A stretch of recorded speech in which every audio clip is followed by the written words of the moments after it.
여러분 안녕하십니까? JTBC 아침 뉴스 시작합니다. 전북은 오늘 아침 전주 7도 등 0도에서 8도의 기온 분포를 보이고 있습니다. 오늘은 대체로 맑겠습니다. 낮 최고 기온은 전주 23도, 익산 22도 등 20도에서 23도로 어제보다 3, 4도가량 높겠습니다. 미세먼지 농도는 보통 수준이 예상됩니다. 주말인 내일도 맑은 가운데 아침 최저 기온은 3도에서 9도, 낮 최고 기온은 23도에서 26도로 10도 안팎의 큰 일교차를 보이겠습니다. 전주기상지청은 당분간 맑겠지만 대기가 건조해 산불 등 화재 예방에 주의를 당부했습니다. 전북의 인구 감소 현상은 전주를 제외하면 시 지역도 예외가 아닙니다. 국토연구원 조사 결과 익산과 정읍 등 4개 시는 인구가 계속 줄고 기반시설이 남아도는 축소도시 형태를 보이고 있습니다. 보도에 송창용 기자입니다.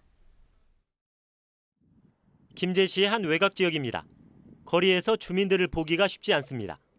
젊은 사람은 취업을 위해 떠났고 남아있는 주민은 점점 고령화되고 있습니다. 남자들 저 방으로 하나, 이 방으로 여자들 하나 바글바글 있었지. 밥도 2잔에서 먹고 작으면 더우고. 근데 이제는 많이 줄었어.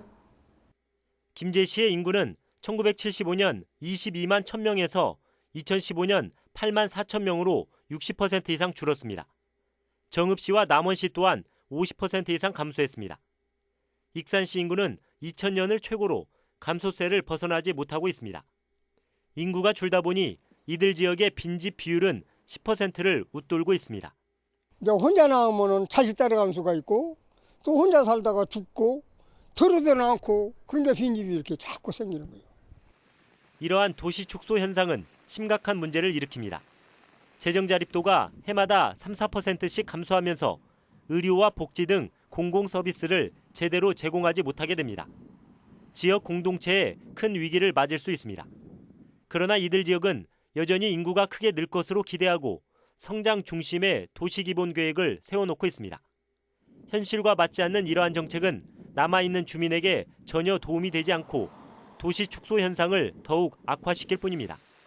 국토연구원은 도시 규모를 인구에 맞게 축소시키면서 공공서비스를 효율적으로 공급하자고 제안했습니다. 아예 그냥 패러다임 자체를 그냥 전환을 해놓고 이제 그 다음에 이제 거기에 맞게 이제 체계적으로 우리나라 도시계획 관련된 정책들을 이제 한번 재편해야 되지 않나 이런 생각. 국토연구원은 또 축소 도시의 경우 정책 목표를 인구 증가가 아니라 남은 인구의 삶의 질 향상에 맞춰야 한다고 조언합니다. JTBC 뉴스 송창용입니다. 다음 달 중순까지는 학교마다 체육대회나 체험학습 같은 야외 활동 수업이 많은 시기입니다. 하지만 미세먼지 농도가 심해지고 정부의 대응 매뉴얼도 강화되면서 학사 일정 짜기가 어렵게 됐습니다. 조창현 기자가 보도합니다. 전주의 한 초등학교 체육대회. 모처럼 미세먼지 없는 맑은 날씨 속에 아이들이 신나게 뛰놀고 있습니다. 하지만 요즘 미세먼지 없는 날을 찾기가 정말 어렵습니다. 하루가 멀다 하고 미세먼지 농도가 나쁨 수준을 보이고 있어 학부모들의 걱정이 이만저만이 아닙니다. 이제 수치가 조금이라도 높다고 하면 아이들이 나가서 체육 활동을 하든지 아니면 야외 활동을 하든지 하다못해 그냥 등 하굣길도 많이 걱정이 돼요. 4월 말부터 5월 중순까지 일선 학교에서는 체육대회와 체험학습 등으로 야외 활동 수업이 많은 시기입니다. 하지만 미세먼지 때문에 학사 일정에 차질이 빚어지고 있습니다. 실제로 한 초등학교는 5월 초로 예정된 체육대회를 무기한 연기했고 소풍 등 현장 체험학습도 일정 조정에 들어갔습니다. 또 학교별로 미세먼지 나쁨 예보가 발령되면 야외 체육 수업을 실내에서 진행하는 등 대책을 마련하고 있습니다. 저희는 이제 대처하는 방안, 야외 수업을 자제한다. 그러면 실내 수업으로 교체를 해야 되는데 어디서 실내 수업을 다 할 것이냐. 근데 실내 체육관을 준비를 한다. 근데 이것도 당장 준비하기는 쉽지 않잖아요. 그래서 그런 어려움이 있습니다. 교육부도 야외 수업 자제 적용 기준을 기존의 예비주의부에서 나쁨 단계로 하향 조정하고 학교 내 공기질 측정에 초미세먼지를 추가하는 등 대응 매뉴얼을 강화했습니다. 봄철 불청객 미세먼지가 실록의 계절에 펼쳐지는 각 학교의 야외활동 수업 풍경을 바꿔놓고 있습니다. JTBC 뉴스 조창현입니다.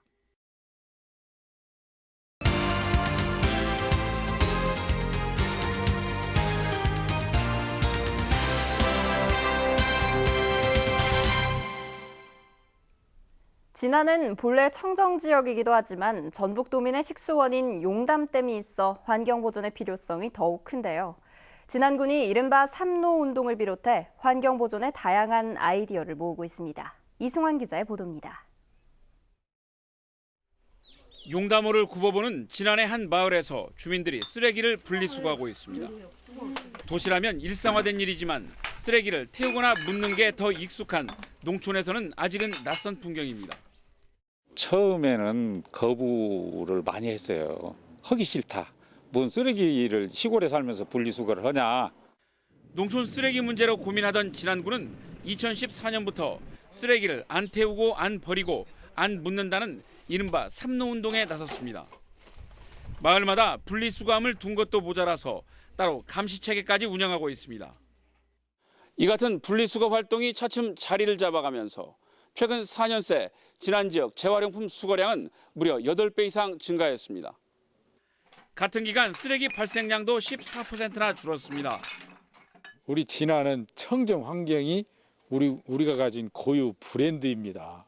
그래서 그 청정 환경을 지켜내는 일이 우리 진안의 미래 희망이라고 생각하죠.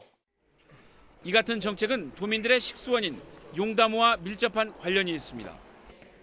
버려지는 폐오일을 수거하기 위해 농기계 엔진오일도 무상으로 바꿔주고 있습니다. 대부분 땅에 버리시거나 묻으시고 그러시죠. 근데 지금은 폐오일 교환 사업을 하다 보니까 갖고 오셔가지고. 우렁이 농법을 확대하고 친환경 제설제를 사용해 용담호에 흘러드는 오염물질을 원천적으로 줄이는 데도 힘을 쏟고 있습니다. 이 같은 노력을 인정받아 지난 1월 열린 지방자치 경영대전에서 국무총리상을 수상하기도 했습니다. 진안군은 청정 환경의 이미지가 높아지면 귀농, 귀촌 등 인구를 유치하는 데도 도움이 될 것으로 기대하고 있습니다. JTB 뉴스 이승환입니다. 어제 개막한 전주국제영화제에서는 58개 나라 약 230편의 작품이 상영됩니다. 상영작 수로는 역대 최대 규모인데요. 영화제 프로그래머가 추천하는 작품과 영화제를 알차게 즐길 수 있는 방법을 하원호 기자가 전해드립니다. 어떤 영화를 골라야 할지 고민이라면 프로그래머의 추천작을 살펴보는 게 좋습니다. 한국 영화 가운데는 80년대 도시개발 붐으로 중산층이 됐다가 IMF 이후 거품처럼 무너진 가족의 이야기 버블 패밀리, 유럽 5개 나라를 돌며 세계에서 가장 오래된 금속활자, 직지의 흔적을 찾는 금속활자의 비밀 등이 추천작에 올랐습니다. 버블 패밀리나 B급 며느리, 금속활자의 비밀처럼 미시적인 주제를 다룬 다큐멘터리 영화들이 굉장히 많은데요. 한국 사회의 굉장히 여러 가지 다양한 부분들에 대해서 문제를 던지고 개막식과 폐막식이 치러지는 이곳 전주 돔 상영관에서는 매일 밤 비교적 대중적인 작품들을 만나볼 수 있습니다. 영화 리베라시옹 데이는 사상 처음으로 평양에서 공연한 유럽 출신 락밴드의 좌충우돌 공연기를 담았습니다. 영화의 주인공인 락밴드 라히바흐는 영화가 끝난 뒤 직접 공연도 펼칩니다. 버려진 쌍둥이를 키우는 10살 소녀의 이야기 리틀 하버, 그림자 애니메이션의 거장 미셸 오슬로 감독의 이반 차레비치와 공주 등 가족 영화도 많습니다. 또 실험적인 작품들과 함께 또 그런 작품들과 마찬가지로 또 온 가족이 즐길 수 있는 매우 흥미로운 또 재미있는 작품도 많이 구비되어 있습니다. 영화의 거리에서는 다양한 장르의 거리 공연을 즐길 수 있고 전주 돔 상영관에서는 관객 파티도 열립니다. 또 남부시장 청년몰은 영화 포스터 전시 등 관객들이 참여할 수 있는 다양한 이벤트를 준비했습니다. JTB 뉴스 하원호입니다. 부안군 진서들역에서 풍년을 기원하는 첫 모내기가 실시됐습니다. 무주군이 세계 태권도 대회 성공적인 개최를 위해 막바지 점검에 들어갔습니다. 김진영 기자입니다. 이항기가 지나간 자리에 모가 줄을 맞춰 가지런히 자리 잡습니다. 부안 지역의 쌀 농사 시작을 알리는 첫 모내기가 진서들역에서 실시됐습니다. 농민들은 올해도 풍년이 이어져 가을에 맛있는 햅쌀을 맛볼 수 있도록 기원했습니다. 무주 세계 태권도 선수권 대회가 50일 앞으로 다가온 가운데 준비 상태를 점검하는 추진 상황 보고회가 열렸습니다. 무주군은 선수와 방문객들이 불편을 겪지 않도록 남은 기간 동안 철저히 준비하기로 했습니다. 대회가 성황리에 개최될 수 있게 해서 태권도 성지 부주가 전 세계인들의 머리와 가슴에 남을 수 있도록 준비하고 있습니다. 고창군이 2019년에 열릴 전북 도민체육대회 개최지로 확정됐습니다. 고창군은 2001년과 2010년 두 차례에 걸쳐 도민체육대회를 개최한 경험을 살려 화합의 한마당을 이끌기로 했습니다. 익산 마동 자율방범대가 전북지방경찰청의 평가를 거쳐 베스트 자율방범대에 선정됐습니다. 익산 마동 자율방범대는 여성과 취객의 안심 귀가 활동을 펼치는 등 범죄 예방에 적극 나선 점을 높이 평가받았습니다. JTB 뉴스 김진영입니다. 전북도의회가 의원들의 쌈짓돈으로 비판을 받고 있는 재량사업비를 폐지하기로 했습니다. 지난해 12월 기자회견을 통해 재량사업비를 편성하지 않되 폐지할 뜻이 없다고 버틴 전북도의회는 최근 여론이 나빠지자 의원 1명에게 5억 5천만 원씩 지원되는 재량사업비를 폐지하겠다고 밝혔습니다. 올해 편성된 재량사업비의 경우 추경 예산 때 폐지하기로 했습니다. 그러나 도의회는 2011년 감사원 감사 이후 재량사업비 편성을 포기했다가 슬그머니 예산을 부활시킨 전례가 있어서 이번 폐지 선언이 제대로 지켜질지는 미지수입니다.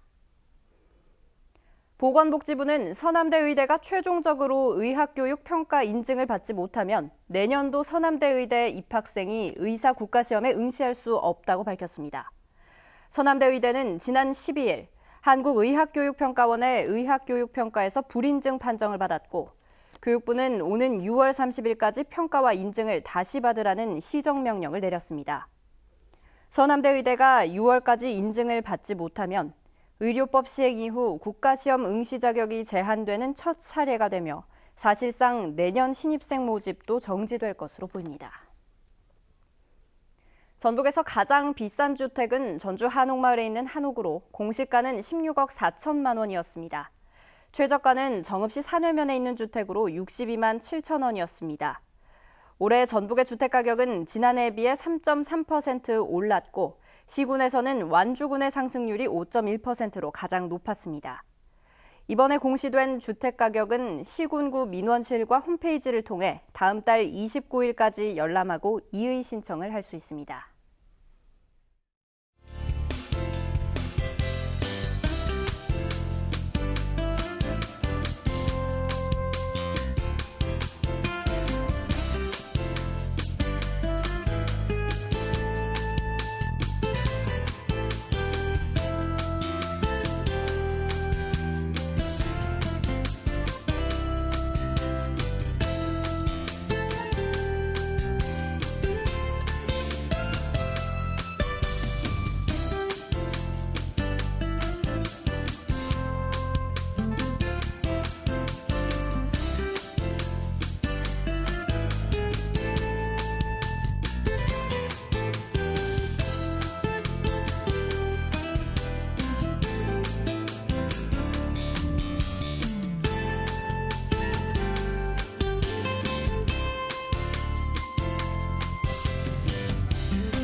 JTB 아침 뉴스를 마칩니다. 시청해주신 여러분 고맙습니다.